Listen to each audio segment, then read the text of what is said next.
Placement d'un enfant et toute mesure éducative décidée par la justice, il a toujours un point de départ, bien évidemment. Et ce point de départ, Nathalie en a parlé tout à l'heure, c'est un signalement ou une information préoccupante qu'on appelle IP.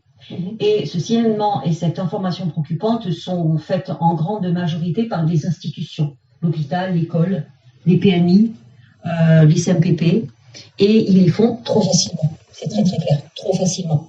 Et ils ne savent pas d'ailleurs quelle est la machine socio-judiciaire qu'ils vont déclencher. J'ai souvent rencontré des infirmières scolaires ou autres qui disaient « mais je ne savais pas du tout qu'en faisant une IP, l'enfant serait placé ». Eux-mêmes tombent de l'armoire. Le problème, c'est que cette quantité d'IP et de signalement a complètement embolisé le système, parce que qui dit IP et signalement dit une obligation d'évaluation qui est faite donc par la CRIP, la cellule de recueil. Cette évaluation se passe assez rapidement, dans un délai en général de 3 mois. Et au bout du compte, il y a une préconisation qui est faite. La préconisation peut être, ça va, donc classement de l'information préoccupante, assez rare. Ou bien alors, on va plus loin, on va proposer une aide éducative à la famille de type administratif. Et si la famille la refuse parce qu'elle ne comprend vraiment pas pourquoi on lui dit qu'elle a besoin d'un éducateur, eh bien les services sociaux vont à ce moment-là faire basculer dans le judiciaire leur travail d'évaluation en disant il faut aller plus loin par une mesure judiciaire d'investigation éducative qui est une mesure que seul un juge peut prendre, et donc on se retrouve devant un juge des enfants. Et tout ça va extrêmement vite. Donc entre l'IP et le signalement, parce qu'il y avait un petit problème qui devait être investigué, et se retrouver devant un juge des enfants, où votre vie est complètement mise à plat, avec une recherche de la défaillance qui est un véritable tamis, et personne finalement n'arrive à surnager de ce tamis, parce qu'il n'y a aucune famille parfaite. D'ailleurs, ce qu'on disait tout à l'heure, être parent, c'est pas toujours facile. Donc forcément, une défaillance va être trouvée.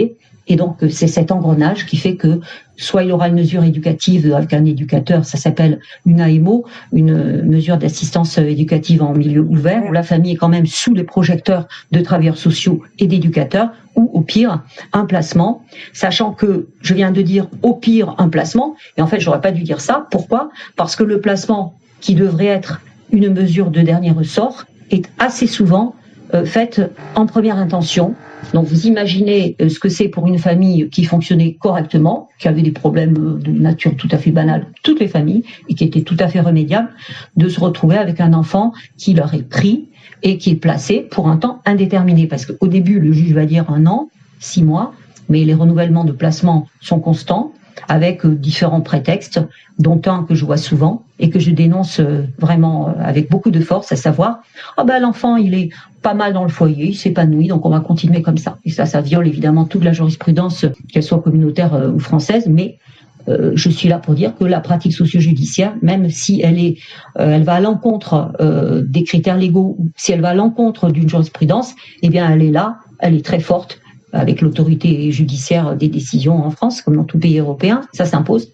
Donc les parents vont se batailler et on n'a pas des résultats tout de suite, c'est-à-dire que pour reprendre un enfant qui a été placé à tort, bien dans un placement abusif, évidemment qu'il y a des placements justifiés, j'y reviendrai, mais dans un placement qui a été fait beaucoup trop vite et qui évidemment dans une famille bien traitante n'a plus aucune raison d'être, on a vraiment beaucoup de mal, et je conseille aux parents bien évidemment d'être assistés par un avocat, de bien préparer les dossiers, de ne pas croire qu'ils vont y aller avec leur bonne foi et leur cœur en bandoulière, parce que ça vraiment c'est pas du tout une méthode payante.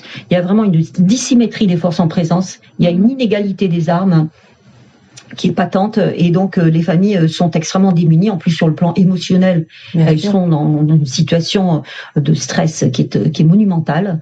Les audiences sont quand même assez vite, les juges sont très surchargés, évidemment, puisqu'il y a justement beaucoup trop de mesures éducatives, donc les juges forcément croulent sous les dossiers. Donc tout ça se décide vite, sauf que c'est le cœur de leur vie. Je veux dire, les parents vivent pour leurs enfants.